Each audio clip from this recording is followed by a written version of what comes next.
Hi, my name is Shaun Farrugia. I am a singer-songwriter from Malta, living in London.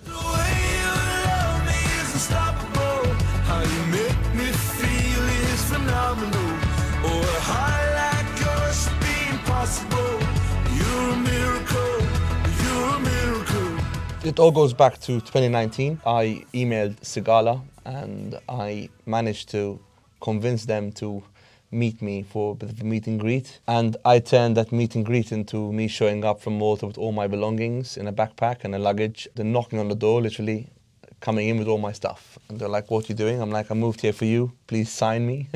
They said, "Listen, relax." They said, "This is just a meeting, but like, would love to listen to your songs." And there I was, like, jumping around the room, trying to sell Sigala song on the piano. I tried to like grab the opportunity and run with it. And they said, "Listen, we'd love to have you around for a bit." And they set up some sessions. Fast forward a couple of weeks, I was offered my first publishing deal about 3 weeks into me being in London.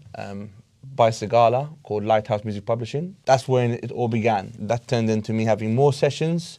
It turned into me having a session with the band called The Script, which is an incredible band which I've been a fan of all my life.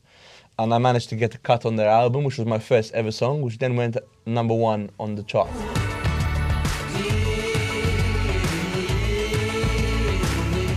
As cliche as it sounds, you need to be relentless, and you need to be the annoying fly on someone's shoulder, not stopping and keep on bugging people in a good way. I feel like I've always been the type of person that if I know that this person knows that guy, I'm going to work with him and try and show him what I can do and keep on doing it until I get there. The way I met Martin Garrix was one of them, which is hilarious. I wanted to get to Martin Garrix. I've been a biggest fan. He was my idol for a long time. But I said, Martin Garrix has 16 million followers on Instagram. There's no way my DM is going to ever reach his eyes. So I did a whole background session, who he works with, who their managers are, and who their managers are. And I managed to find a person's day-to-day assistant on Instagram. And I managed to get through to Albin through his manager's manager, to one of these assistants. And I said, "I really want to work with this guy, Albin. Please help me. And I know you want a song, which I have, and I'll give you the song if you give me a session with Albin." I was literally bartering like it's a business deal, offering one thing for the other. And he gave me that session, and that was the start. Like, that session went horribly wrong, to be honest. And we ended up writing a song which was an R&B song, but I managed to build a connection with Albin. And then COVID hit. 2 years later, I went back to Stockholm. And we wrote a song which he then sent to Martin, and then Martin flew me out with Albin to Amsterdam, and now I'm published by Martin. Best mates with Martin. We have 25 songs we're working on right now together as writers. So it's like we went from zero to now being partners, and that's all about trying to find a way in.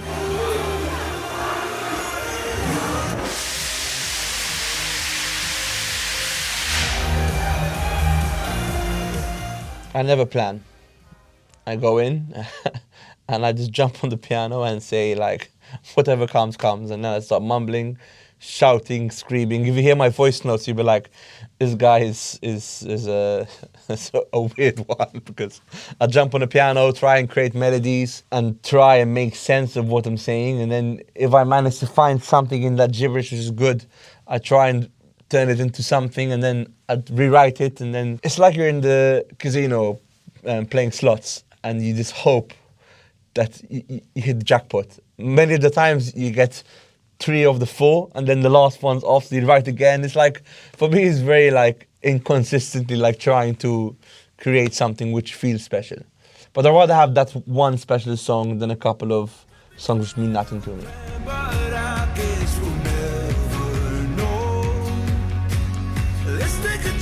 For each song I've released as an artist, I've always been told from many people around the world how they've managed to relate to music. And music can be seen as a form of therapy, a form of healing, a form of grieving. So I feel like as much as we go into a studio every day and write a song and release it, I feel like there's a responsibility we hold, because a song which we write can help save a life. A song we write can make someone feel better, can help someone heal in a way which they wouldn't have if they didn't hear the song. So I feel like being genuine and being honest is important. When we wrote Starlight, I was at my lowest. My mental health was a mess. And I feel like that was a special moment. I was so depressed. I wasn't in a good place mentally. And that was when I wrote Starlight. I was crying myself to sleep, calling my managers up in the middle of the night saying, I don't know what I'm doing. My girlfriend had no idea what to do with me. That was like the lowest I was. And the lyric of Starlight was, if I have to go, please don't tell me when. I need a little more time, I hope you understand. I was so desperate. I was done of feeling so low, but I knew I had some like extra fuel left in the tank. The song came about, Martin came about, and in a matter of 12 hours, the trajectory of my career went from being about to give up and fly back to Malta to flying to Amsterdam and then joining him all over the world. That song happened like right on that moment where I felt like giving up. So I feel like that song definitely has a place in my heart. You need to be so relentless in the industry. The industry is a beast. You can get taken in and thrown out in months, and there's no hard feelings, and like you need to develop a thick skin because sometimes people make decisions which aren't in your favor. But the truth is, you just need to be the best you can be constantly, like and never feel like you can stop learning. And I know that the only way that I can carry on writing is by being up to date, by being current, by always trying to improve and write better songs and improve constantly. I feel like if I'm going to stay the same way I am today, I'll be out in a couple of years anyway, because trends change, vibes change. You need to be always ready to learn and always ready to work 10 times harder than you worked the day before.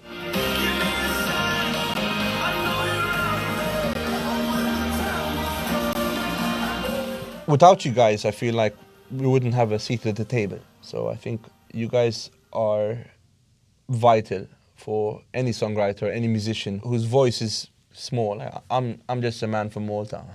Nobody really is going to care about me on the big leagues, but a company like yours who represents thousands of us and actually has a voice, a committee, a board who help push the agenda which supports songwriters is vital. We're living in times where I feel like songwriters are being undervalued a bit. Like when you're at concert, people are singing the lyrics, people are singing the songs, they're relating to what we write. And I feel like more appreciation is needed for songwriters. After all, we just get a credit on a Spotify page, but truthfully is, if we weren't in that room, didn't experience what we felt and wrote that day, certain artists who are touring the world would not get the careers they have today.